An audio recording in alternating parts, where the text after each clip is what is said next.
I'd like to introduce you today to one of the Sync Academy pros who teaches you how to create corporate music for the TV film sync industry. His name is Matt, and right now he is actively submitting tracks to music libraries.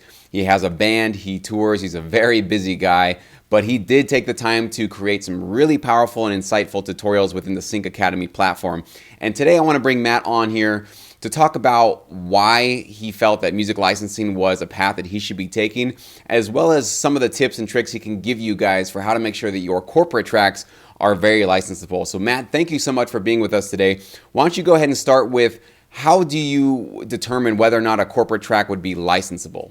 Yeah, so when I think of corporate music, I draw a lot of parallels to pop music. I think they're kind of mixed and produced in a very similar way, maybe with slightly different instrumentation. Generally speaking, you want them to be very clean, be attentive to your high pass and low pass filters, all your EQing, kind of make sure all your, T's and I's are dotted and whatnot.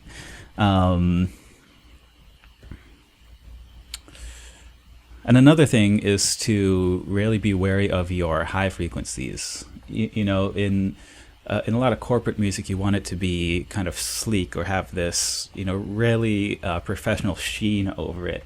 And one thing that can really detract from that is your high end. If you have a lot of like saw wavy kind of synths and things like that aren't really tamed on the high end, those can really kind of detract from the qualities that you want to produce in your track.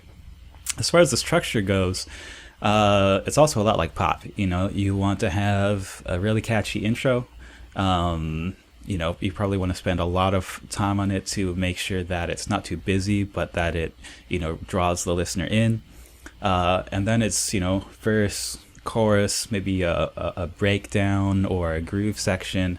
And then you definitely want to have a final chorus that's really powerful, maybe anthemic, and then a hard hit out almost always. So yeah, in a couple of sentences, that is how I approach corporate music. Those are really great tips, man. Thank you so much for sharing those. Those are really great tips, man. So I really appreciate you sharing those. Real briefly, if you could kind of walk us through, how do you generally start one of your tracks? I know a lot of producers and writers get involved with music licensing, and one of the things is writer's block, sitting in front of an empty session, not knowing how to get started. So what are your sort of, quick tips you can give us for how you get a corporate track started? Of course, it varies genre to genre, but usually what I like to do is start with the kick and the piano. Especially for licensing music, I feel like that gives me a nice structure to work with, a lot to build on once you have your MIDI for the piano. It's incredibly easy to develop your bass lines and develop your melodies once you know what harmonic context you're working in. Sometimes I like to start with a pad too, just to get the energy going, maybe if I'm doing a tension track. But yeah, 9 times out of 10, I'd say I select a BPM I want to work with.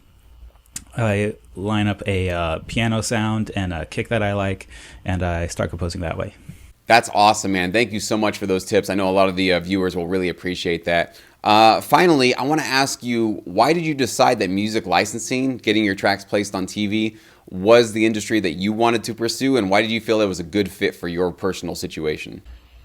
Yeah, I guess the main reason is to have an income source that is passive, and to be able to make money passively while I'm out touring, while I'm out playing with a band I'm involved with, because I do play with a band, and that's quite time consuming, too time consuming for me to try and hold down a job when I'm going out on a tour for 2 weeks every other month or something like that.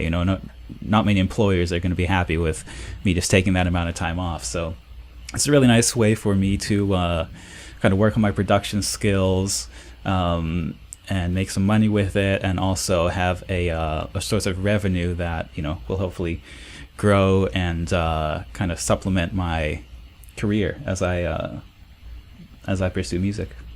Really nothing I can argue with there, okay? And I think for everybody watching this, if you're interested in making passive income, which we should all be interested in that, That's why TV film music licensing is such a powerful industry to be a part of, because you can do it from your home studio or on the road. For those of you that are touring musicians, at least if you have a laptop or some sort of a mobile studio setup where you can create music, licensable music, you can be a player in this industry. And creating that passive income stream is the path to long-term success, okay?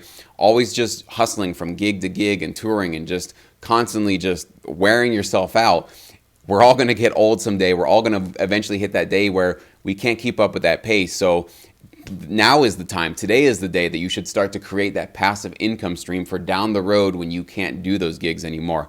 So I invite you to join Sync Academy by clicking on the link below if you'd like to learn more about it. We have over 100 hours of tutorials to teach you how to make licensable music. Matt is one of our instructors. I obviously teach a majority of the tutorials, but we have other Sync Academy pros too that cover all genres that are licensable: rock, pop, hip hop, EDM, orchestral, trailer, corporate, as we talked about today, Latin, folk, okay? If you compose in any one of those genres, Sync Academy is your one-stop shop to make sure that you are creating the most useful and licensable music. Not only do you get all of those tutorials, but you also get to join a really awesome online community of producers like me, like Matt, like other Sync Academy professionals, and other aspiring producers just like you. So you can stay productive, you can stay positive, you can stay motivated, you can connect, you can collaborate, you can try to find somebody to do co-writes with. This is the place that you can call your home, basically, as you pursue music licensing, no matter where you are in your career. So I invite you to join us by clicking on that link below.